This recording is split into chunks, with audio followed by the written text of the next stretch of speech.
So a friend of mine makes small metal things, and she's got a shop with little hammers and mallets and files and things like that. And so I told her I'd make her a tool rack for those.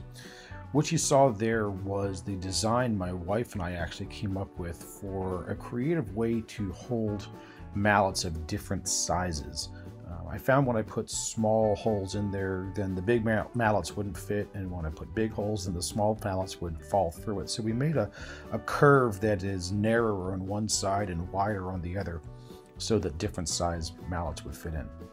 So here I am just gluing the pattern down and then kind of marking out the location where I'm going to put some holes for some different tool holders, some files and some reamers and other various things, which you can see there in the bottom of the shop. So I'm just cutting out another board here. This is going to serve as the bottom board that the files and so forth will rest in, which you'll see coming up. Using some double-sided tape just to hold the boards together so I can get some holes drilled in the same place, lining it up and getting it going.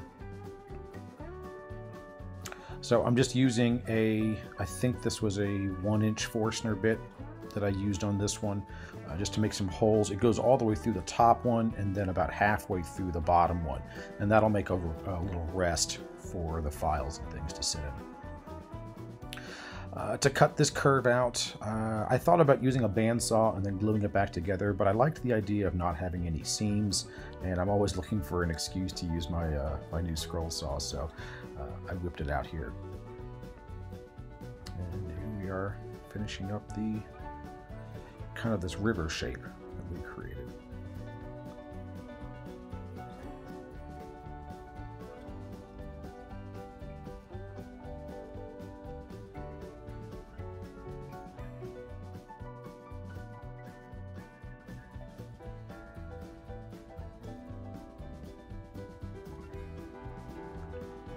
Onto some sanding. I think there's an old rule on YouTube that you shouldn't show sanding for more than a couple of seconds, so here's that token shot, and then I think we'll move on from here. Cutting the pieces down to size, they are still stuck together here, so I get the same size of each one.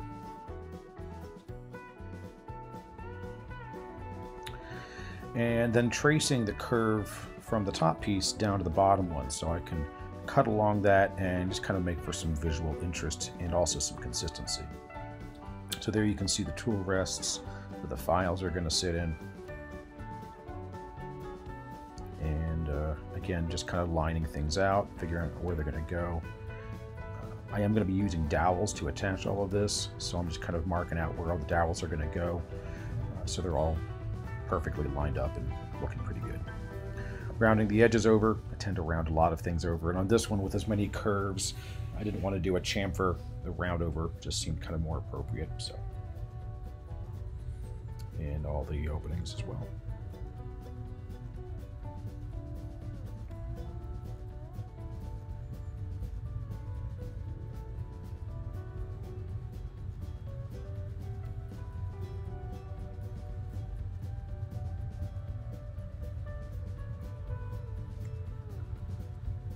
Sanding the edges down, and then drilling the holes to prepare for the dowels. So this will be the back panel, and I think later on in the video I'll do some of the side panels. Wanted to get my stamp on here before the shape got a little bit awkward, and of course before I put any finish on it. So I did that here before I started assembling it all.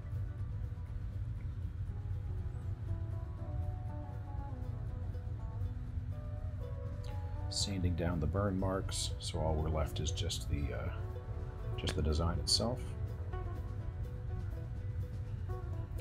and then gluing it down.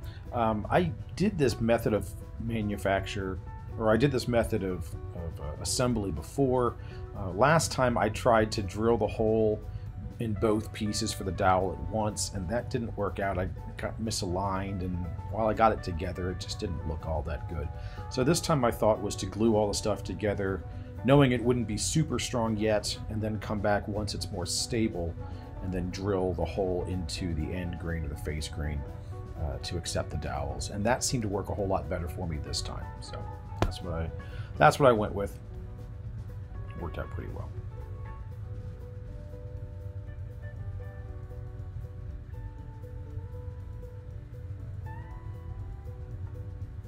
Checking that it's all the same, that it's square. It all came out pretty good here.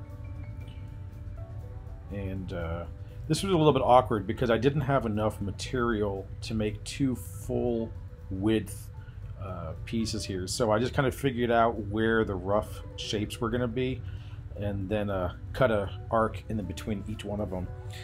And now I'm coming back and just kind of perfecting it now that I know it's going to work. Of course, the bottom rack is thicker on one side than the other, so this is also going to be an unsymmetrical size here.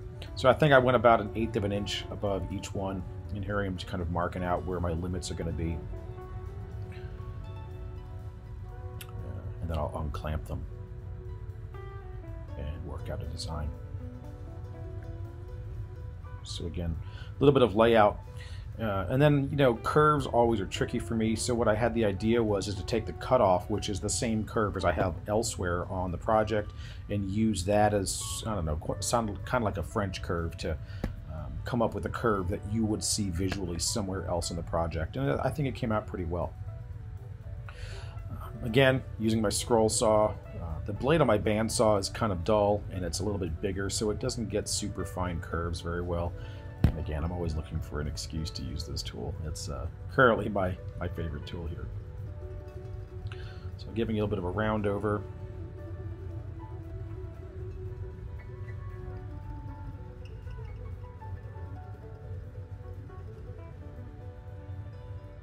And some sanding.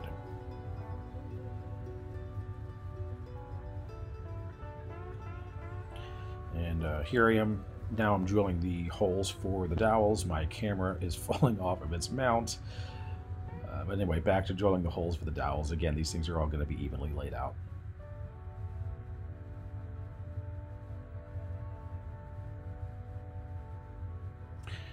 Yeah, I didn't realize that this was going to go off camera, but all I'm doing is applying some glue. Nothing too fancy up here, and you'll see the other side in a second. So again, I'm gluing it on now, and then I'll come back once the glue sets and drill the holes in for the dowels, so that way the pieces don't shift on me, and I can get good straight holes drilled in.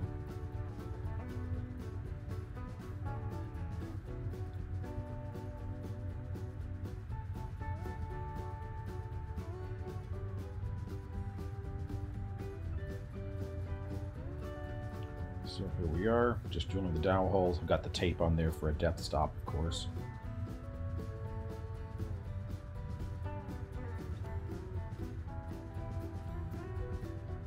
And here's my dowel. So just checking to make sure it fits and cutting them down. I had to sand them down a little bit off camera just to make them fit, make sure they went in here pretty well. There was a slight difference in the diameter of the dowels versus the hole, just very slight, so I sanded them down just a little bit to get them to fit better.